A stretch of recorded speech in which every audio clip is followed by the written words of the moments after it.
दोस्तों, एक समय की बात है।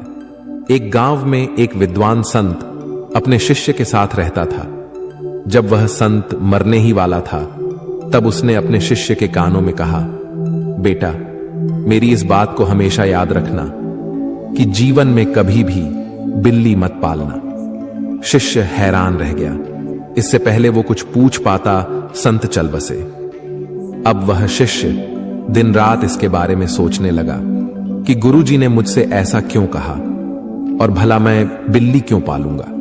पर शिष्य जानता था कि उसके गुरु विद्वान थे और उनके द्वारा कहे गए शब्दों के गहरे मतलब होते थे। एक दिन उसे अपने गुरु के मित्र का स्मरण हुआ।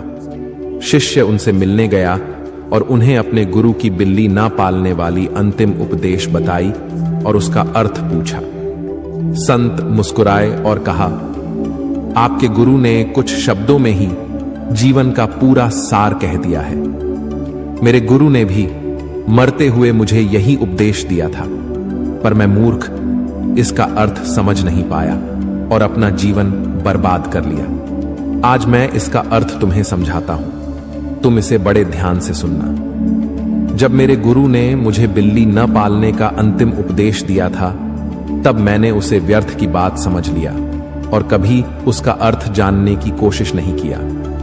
फिर जब मैंने संसार का त्याग कर अपना संन्यास जीवन प्रारंभ करने के लिए वन में निवास करने लगा, तभी इसकी शुरुआत हुई। वन में मेरे निवास स्थान के पास एक गांव था, जहां मैं भिक्षा मांगने जाता था।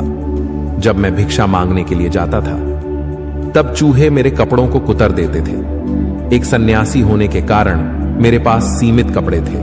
मैंने गांव वालों से इसका समाधान पूछा तो उन्होंने कहा, एक बिल्ली पाल लो, वह चूहे को आपके निवास स्थान से दूर रखेगी। मुझे गांव वालों का सुझाव अच्छा लगा और मैंने बिल्ली पाल ली। बिल्ली पालने से चूहे तो भाग गए, पर अब मुझे उसके लिए दूध की व्यवस्था करनी पड़ती थी। अब मैं भिक्षा के साथ साथ गांव वालों से दूध भी मांगने लगा। गांव वालों ने कहा, हम रोज रोज आपको दूध नहीं दे सकते, इससे अच्छा है आप गाय पाल लो। मुझे गांव वालों का सुझाव अच्छा लगा और मैंने गाय भी पाल ली। गाय पालने से दूध की समस्या तो खत्म हो गई, पर अब मुझे बिल्ली के साथ साथ गाय का भी देखभाल करना पड़ता था। उसके लिए घास की व्यवस्था करनी पड़ती थी, क्योंकि मेरे निवास स्थान के आसपास घास नहीं उगते थे। अब मैं भिक्षा के साथ साथ गांव वालों से घास भी मांगने लगा। फिर गांव वालों ने मुझे जो सलाह दी, उसी ने मुझे बर्बाद कर दिया। गांव वालों ने कहा, हमारे गांव में एक विधवा महिला है, वह संतों का बड़ा सम्मान करती है, आप उनसे सहायता मांगिए। वह आपके निवास स्थान के आसपास घास भी उगा देगी, बदले में आप उसे 2 रोटी खाने को दे देना।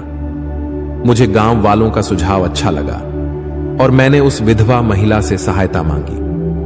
अब वह महिला बड़ी सेवाभावी और परिश्रमी थी। उसने मेरे निवास स्थान के आसपास घास तो उगाई ही, साथ में मेरे खाने के लिए अनाज भी उगाने लगी। वह मेरी बिल्ली और गाय का भी देखभाल करने लगी। वह महिला जवान और सुंदर थी। मुझे उससे प्रेम हो गया और हमने विवाह कर लिया। 1 साल बाद हमारा बच्चा भी हो गया। तब मैं सन्यासी नहीं रहा। लोगों ने मुझे ठरकी कहकर संबोधित किया और भिक्षा देने से मना कर दिया। और अब मुझे अपने परिवार के रोजी रोटी के लिए दर दर भटकना पड़ता है। आपके गुरु ने कहा कि बिल्ली मत पालना। यहां बिल्ली ना पालने का अर्थ मन को छूट ना देने से है। मेरी इस कहानी में गांव वाले मन का प्रतीक है। जिस प्रकार मन हमें तरह तरह का प्रलोभन देता है, उसी प्रकार गांव वालों ने भी मुझे कभी बिल्ली, कभी गाय, तो कभी स्त्री रखने का प्रलोभन दिया। अगर मैंने पहली प्रलोभन को ही ठुकरा दिया होता, अर्थात बिल्ली नहीं पाली होती, तो आज मेरी यह दुर्दशा नहीं होती। दोस्तों, हमारे जीवन में किसी भी प्रकार का लत हो, चाहे वह बीड़ी हो, सिगरेट हो, शराब, तंबाकू या ड्रग्स हो, सब मन को देने वाले छूट का ही परिणाम है। हमारा मन हमें कहता है, बस एक बार ट्राई करो, उसके बाद दोबारा कभी मत करना। ट्राई करने के बाद हमें उस काम में आनंद आने लगता है और फिर हमें उसकी लत लग जाती है। दोस्तों, इसलिए मन के पहले प्रलोभन को ही सख्ती के साथ ठुकरा दो। दूसरे शब्दों में कहूं तो बिल्ली मत पालो। कृपया इस वीडियो को अपने बच्चों और करीबियों के साथ अवश्य शेयर करें और उन्हें बिल्ली पालने से बचाएं। आपको सकारात्मक बनाए रखने की मेरी इस कोशिश को लाइक करें। धन्यवाद।